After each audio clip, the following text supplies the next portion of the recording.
The hardest part isn't the collapse itself. It is navigating what follows. You've experienced what many call an ego death. Perhaps it arrived through spiritual awakening, emerged during crisis or heartbreak, surfaced during a psychedelic journey, or culminated from years of inner turmoil, finally breaking through. Regardless of how it happened, you felt it deeply. That old identity you held onto so tightly simply dissolved. It vanished. Initially, there might have been peace, even liberation. But now, you're suspended in stillness. No ambitions, no momentum, no defined self-worth fighting for. Just this vast emptiness where your former self once resided. This is where many lose their way. We imagine enlightenment as perpetual cosmic euphoria. Reality proves messier, more disorienting. It can leave you sprawled across the floor of your existence, struggling to recall why anything holds significance anymore. Carl Jung, the Swiss psychologist who revolutionized our understanding of the human mind, grasped this phase more profoundly than most. He termed it the persona's death, when the social mask we've worn crumbles away, revealing how much of our existence was dictated by fear, conditioning, ego, and the desperate need for approval. Yet Jung also recognized this breakdown wasn't an ending, it marked a beginning, the birth of something infinitely more authentic than the persona ever could be.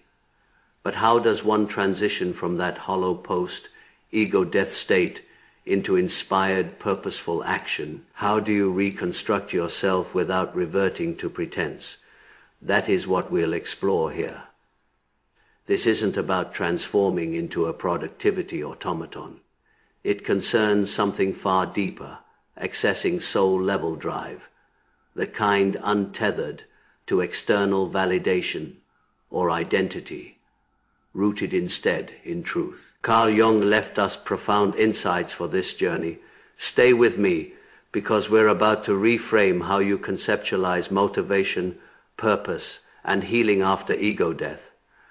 By the end, you'll possess a fresh framework for moving forward, not backward to your old self, but toward the version that has been concealed beneath all along. Here is where most people find themselves after ego death, in the void. Not quite depression, not exactly apathy, more like nothing resonates. The pursuits you once chased, success, recognition, becoming someone, feel hollow now. Goals seem meaningless. Affirmations ring false. Vision boards collect dust. You don't lack motivation, you lack a self to motivate. Jung argued this is the critical juncture where we either retreat into an outdated identity, numb ourselves, reattach to superficial goals, or begin what he called individuation. That is the gradual, sometimes agonizing process of integrating the unconscious, discovering the self with a capital S, and building a life not from ego but in harmony with soul. He wrote that within each of us exists another whom we don't know, who speaks through dreams and shows us how differently they perceive us compared to our self-perception. This becomes your new compass, not through force, but through listening. Let's be honest though, this phase feels bewilderingly chaotic. You're not lazy, you're recalibrating. You're becoming conscious of how much of your life was constructed on survival rather than sovereignty. So if you're occupying that space right now, where nothing feels pressing and old ambitions don't ignite you, don't panic. You're not lost, you're transitioning. Jung didn't believe the unconscious would desert you. He believed it would transmit messages, symbols, dreams, synchronicities, quiet impulses, guiding you toward your next chapter, but you must remain receptive. The new self cannot be manufactured, but it will surface. You've reached the void post-ego death, suspended in that peculiar space where old motivations fail and new ones haven't materialized yet. Honestly, this part is strangely draining, You're not doing much, yet you feel exhausted. You want to move, create, build something meaningful, but your body and mind refuse to synchronize. Everything feels sluggish, weighted, purposeless. Here is the paradox. What if the thing trapping you in that stuck place isn't the emotion itself, but your resistance to it? I know it sounds counterintuitive, but every time you feel tired and criticize yourself for it, you're not resting, you're battling, you're expending mental energy attempting to exist in a different state than your current one. That resistance, that internal argument, is what drains you. Not the tiredness, but the war against the tiredness. Carl Jung understood this dynamic intimately.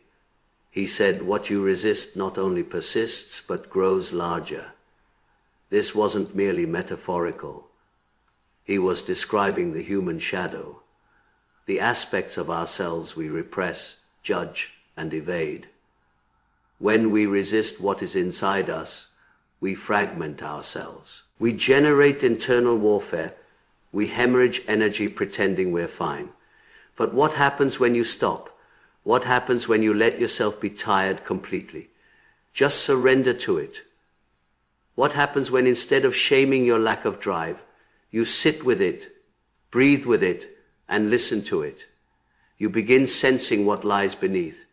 And when you cease resisting the so-called negative state, when you permit it to exist without judgment, you create space for it to shift. That is when transformation begins. Let's ground this in real experience. You're lying in bed. Nothing appeals to you. Your inner critic activates. You're wasting time. You should get up and accomplish something. Why are you like this? But what if instead of spiraling into shame, you said, I'm feeling unmotivated right now, and that is acceptable. I'm going to feel it without trying to escape it. What you'll discover is your body relaxes. The tension in your chest loosens. Your mind softens, and perhaps not always immediately, an hour later or even 10 minutes later, something awakens. A small spark, a curious thought, a gentle urge to move or create or take a walk. That is not manufactured motivation. That is organic momentum. Because the deeper truth is emotions aren't good or bad. From an elevated state of consciousness, they're simply energy waiting to move, to be expressed, to complete its cycle. Sadness isn't weakness. It is the body processing grief, loss, or a need for release. Anger isn't evil. It is often unspoken truth attempting to protect your boundaries. And fear is your nervous system trying to keep you safe, maybe outdated, but still trying. Children understand this instinctively. Just observe. When they're sad, they cry loudly. Then they're finished. When they're angry, they scream it out. 5 minutes later, they're playing again as if nothing happened. That is because they don't carry beliefs about their emotions. They don't judge them. They simply feel them until we teach them otherwise. We teach them that good boys don't cry. Anger is bad. Calm down, be strong. Don't be lazy. And gradually they begin suppressing. That suppression creates a shadow, the unconscious dimension of our psyche that Jung devoted his life to studying. It is filled with every emotion, impulse, truth, and desire we've ever judged or disowned, and your genuine power lives in that shadow. Your creativity, passion, boldness, authenticity, all of it is buried beneath layers of shoulds and shouldn'ts. So if you're feeling unmotivated, tired, moody, uninspired, that is actually good. That is your fuel. You don't need to fix it. You need to feel it. And when you do, it transforms. Here is something surprisingly powerful. Just playing with the paradox can ignite creativity. Let yourself experiment with the idea. What if my laziness was my muse? What if you wrote a poem called Fueled by Laziness, or an essay titled The Productive Power of Doing Nothing? What if your sadness became the water that softens stone? What if your fear inspired a story called The Brave Coward? Just imagine how artistically rich that sounds. Your mind loves a twist. It loves contradiction. It loves when something doesn't quite fit, because that is where tension lives. And from that tension, new meaning can emerge. Once you flip the label, your imagination ignites. It stops trying to escape the emotion and starts dancing with it. This is creativity at its core, not the polished social media version, but the raw, authentic kind that flows straight from the soul. Jung would say this is your unconscious coming online, offering symbols, language, and metaphor to help you express what the rational mind cannot. So next time you feel off, don't fight it. Write, paint, or speak from it. Let the paradox be the catalyst. Your resistance isn't your enemy. It is your untapped artist, and your shadow is holding the paintbrush. By now, you've probably realized something most people never grasp.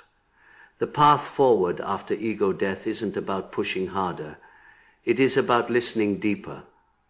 And that brings us to one of Carl Jung's most powerful, yet most misunderstood concepts. The self, not your job title, not even your personality type. Jung's self, with a capital S, is the totality of who you are. It is your soul's blueprint. It encompasses your conscious mind and your shadow, your wounds and your potential. It is not just who you are today. It is who you were always meant to become. The self wants to guide you. It wants to and create through you. It sends messages constantly. Dreams that feel like clues, strange synchronicities, random urges to write or move or call someone. Feelings that don't make logical sense but somehow feel true. But we miss it because we're trained to only trust logic, only trust action, only trust results. Meanwhile, motivation from the self doesn't come from pressure. It comes from resonance, from noticing what feels real, even if it is quiet, from following the gentle pull, not the loud demand. There is a reason this is so difficult. There is a reason most people avoid their shadow.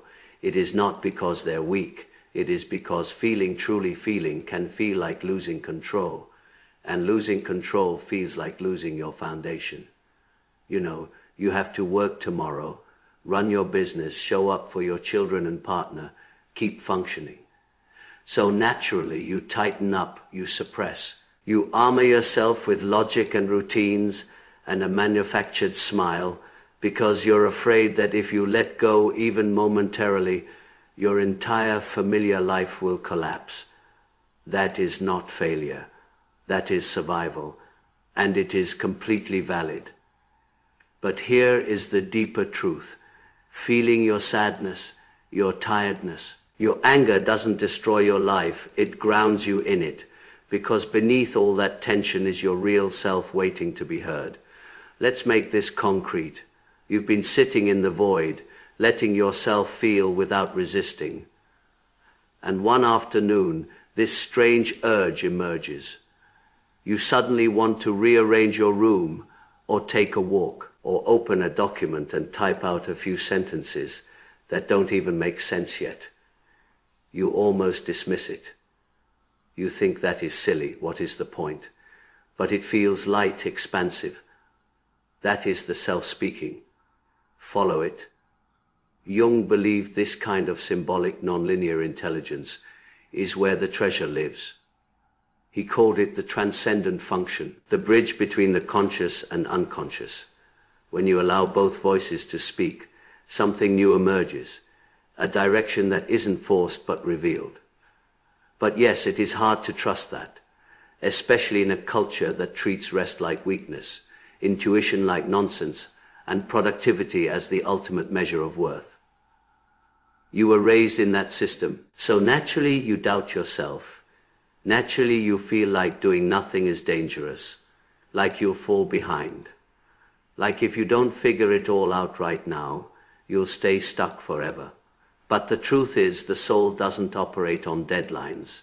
It operates on alignment. And when you start honoring your energy, listening to your deeper impulses, making space for feeling instead of constantly fixing, something shifts slowly. Then suddenly you start wanting to move again, not because you should, but because it feels meaningful. You start writing not to be productive, but to express something real. You reconnect not to perform, but to relate authentically. And this is when the magic begins. Motivation stops being something you chase and starts being something. You become a vessel for the self, for life itself, for that inner artist, inventor, creator, healer, teacher, builder, whatever has been hiding under the rubble of who you thought you had to be. Ask yourself, what has myself been trying to say lately? And if you don't know the answer, good. That means you're listening. Now you might be wondering, okay, but what do I actually do with all of this? Because life continues happening. Bills still exist.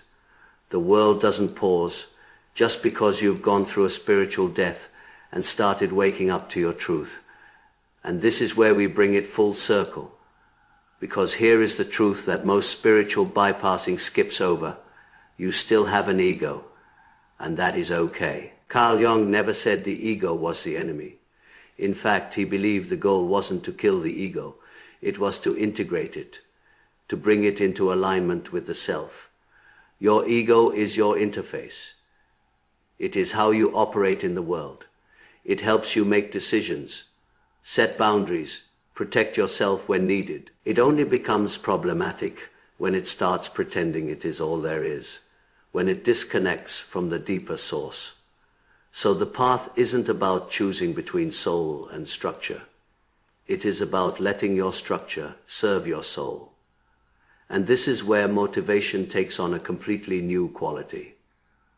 You're not moving just to achieve.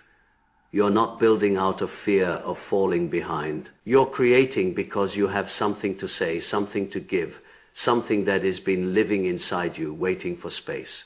So yes, start small. Let your routines be soulful. Let your work have rhythm. Let your creativity have cycles. Care for your body because you love it, not because it is a productivity machine. Let your calendar have grace. Let your mornings be gentle if that is what you need. Let your evenings be sacred. And when resistance shows up again, as it will, don't fight it. Ask gently, what are you trying to tell me? Because now you know how to hear the answer.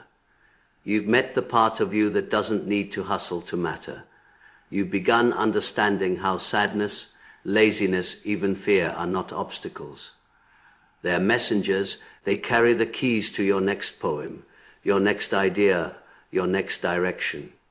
This is the gift of ego death. It strips away everything false so that what is true can finally speak. And when you let that truth shape your actions, when you let your shadow, your stillness, your paradoxes inform how you move, how you show up, how you serve, you become whole. You stop pushing and start aligning. You stop chasing life and start living it fully, wildly, softly, in all its beautiful contradiction. That is not just motivation. That is embodiment.